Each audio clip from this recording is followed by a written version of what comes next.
Hi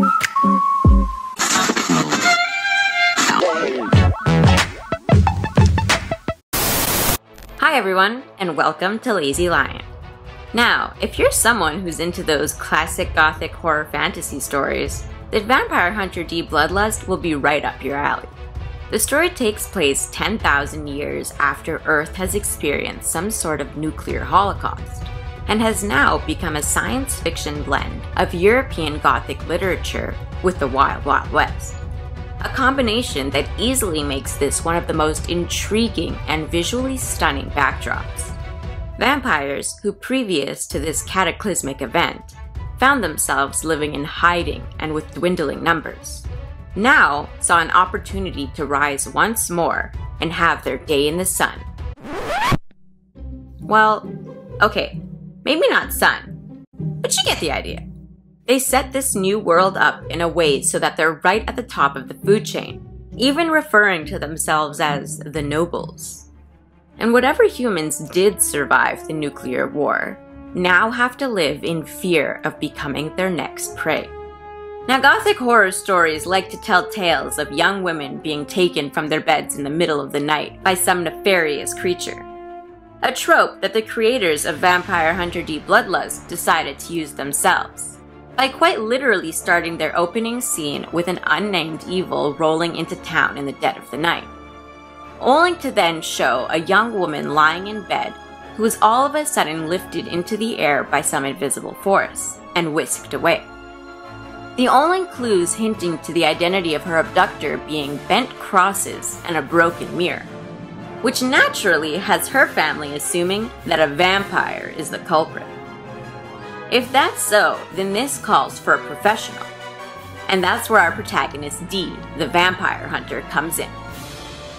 Famed for being able to go toe-to-toe with the nobles, he may be their greatest hope of bringing back their dear Charlotte. The greatest, but not the only, since Charlotte's brother hired the notorious Marcus brothers as well. So the race is on. Who will save the girl first and collect the reward money? And what happens when D learns that this may be more than a mere kidnapping case? Will he still have the resolve to finish the job? There's only one way to find out. The film Vampire Hunter D Bloodlust is based on the third book, Demon Death Chase, from the Vampire Hunter D book series by author Hideyuki Kikuchi. Bloodlust wasn't the first time the Vampire Hunter D series had an anime adaptation though. In 1985, anime studio Ashi Productions came out with their own adaptation of the series' first book. And though its ratings are fairly positive, the author Kikuchi was disappointed, stating that the animation looked cheap. And looking at scenes like this, I'd be pretty disappointed too. That didn't stop the fans from wanting to see a follow-up to the first film though. And so, in 1997, production for a new Vampire Hunter D film titled Bloodlust began, but this time with a new studio, Studio Madhouse. Now, Kikuchi had worked with them before when they adapted another of his series, Wicked City, and through that process, he had also developed a close friendship with the director of the project, Yoshiaki Kawajiri, famous creator, director, and screenwriter of the classic anime film Ninja Scroll. So when talks of a Vampire Hunter D adaptation came up, there was really only one person for the job. For Bloodlust, Kawajiri was not only the director of the project, but he also did the storyboarding as well as the screenwriting. They then brought on Yutaka Minowa as the character designer, who had previously worked with Kawajiri as a character designer on Ninja Scroll. For the film Bloodlust, Minowa was tasked with adapting the original Vampire Hunter D designs made by the famous artist Yoshitaka Amano, who worked on the book series. They also hired Marco D'Ambrosio to compose the music, Yuji Ikehata as art director and background designer, along with Yasushi Nirasawa as the monster designer.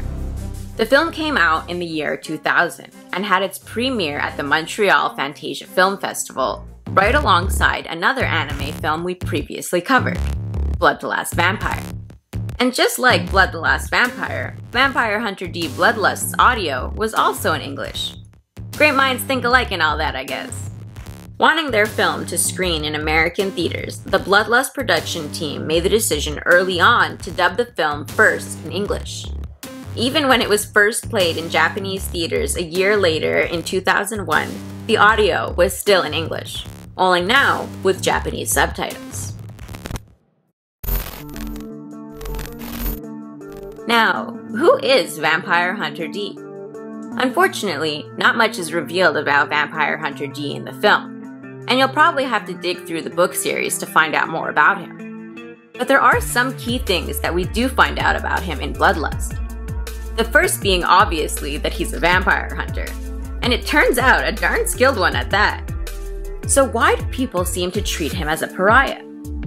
The reason for both his skill and why many people try to avoid him is that he's a dhampir, the offspring of a human mother and a vampire father. This means that he has many of the traits that make vampires so powerful. He's faster, stronger, and also has the ability to heal much quicker than humans.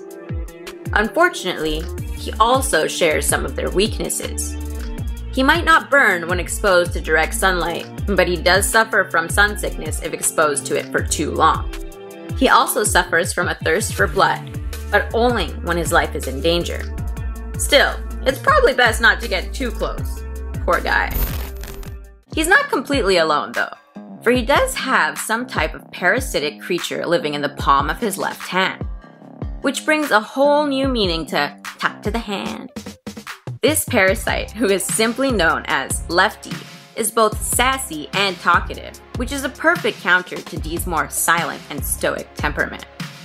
Because of this contrast and Lefty's constant stream of advice and commentary, we get to see hints of D's personality and inner thoughts peek through.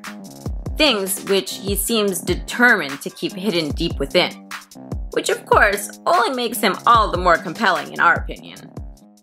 Also, the fact that he's a dhampir could explain the reason he tells people to call him D.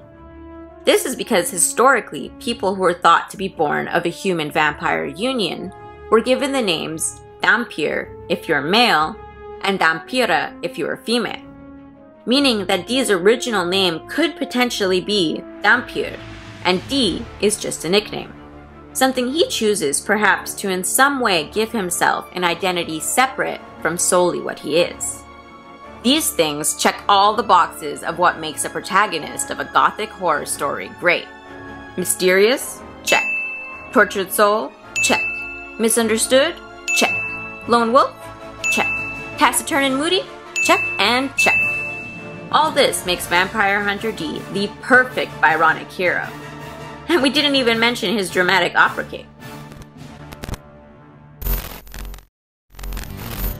The idea of vampires as we know them now in the West is actually a fairly new concept in the East, and especially so in Japan.